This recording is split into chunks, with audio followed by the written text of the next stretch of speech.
Hi, this is Greg from Telltale, back again for another book review. This time without Emily. She is waiting for something to arrive for a video that she's going to do by herself. So I promised to do some videos in the meantime to buy her a little time to make her video. So I'm on my own, going back into my own collection to talk about one of the books that was influential with me when I first started reading science fiction. I'm talking way back in 1977. And that is the first novel by Arthur C. Clarke that I read, Earthlight. And this is in this case, this is the copy that I bought way back then as a 12-year-old kid. And I've held on to it. I love the Stanislaus Fernandez cover on this. Interesting thing about Earthlight, I went back and reread it, I think about 4 years ago now, and it started occurring to me that there's a lot of parallels between the political situation going on here.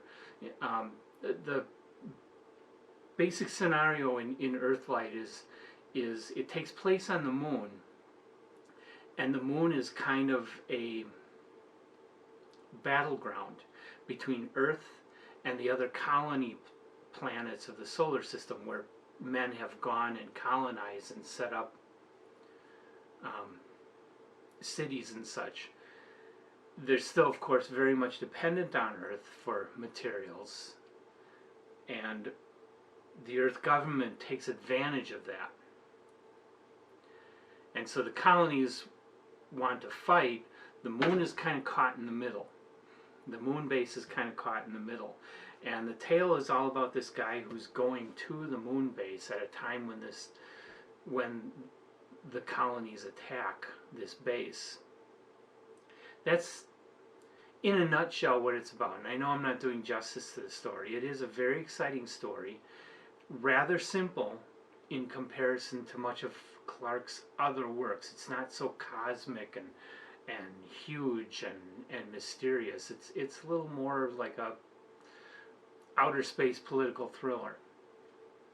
But it parallels the situation in 2001 when the monolith is found on the moon. What's going on between the United States and Russia?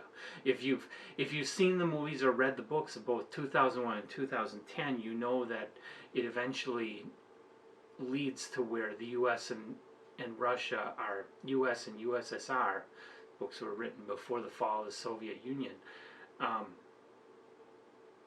that they come to a point where they're almost at war. And that is very, very similar to the situation going on in Earthlight. So there's a lot of parallels between this and the section of 2001 that has to do with the moon, and then in 2010 where nations are going to war.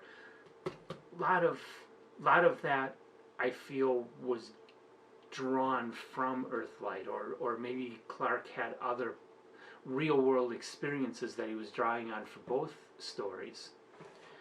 But when I reread Earthlight, I kind of saw it as leading up to 2001. One of the pieces that Clarke had written along with The Sentinel and Childhood's End that all kind of fed the ideas that became 2001: A Space Odyssey. So it's a little book, but don't count it as a minor book. It's a good read. It's a good book. Good science fiction. Written in the 1950s, it's probably a little dated today. I forget reading it if I came across anything that's definitely really dated about it, but it's an enjoyable book. The sort of space tale that only Arthur Clarke could write the way that he did. Nobody else did it quite like him.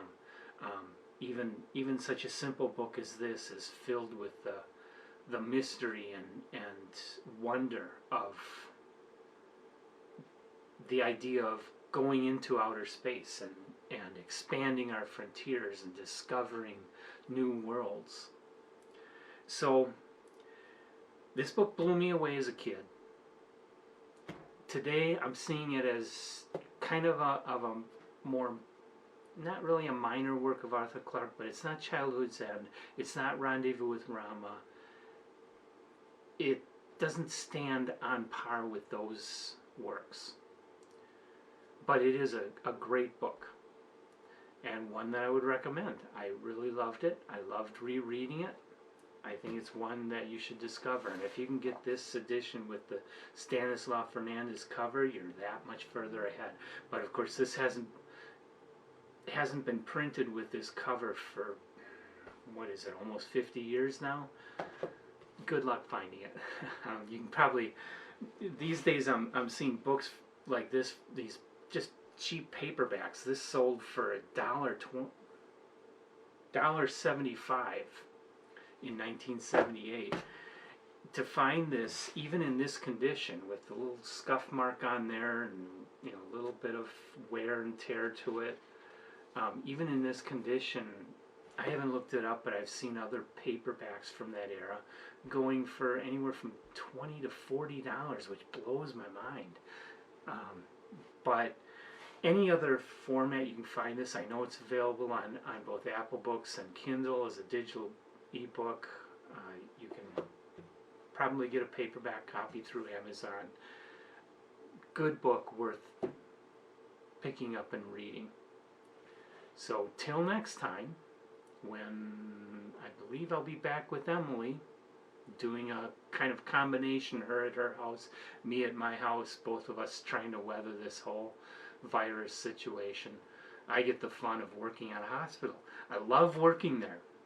Great job. I got this job just a month ago and I'm loving it, but just my luck, the first pandemic in many, many years hits the whole world when I start working at a hospital. But at least we're both safe and we're making it through, and we hope you are too. And we'll talk to you next time.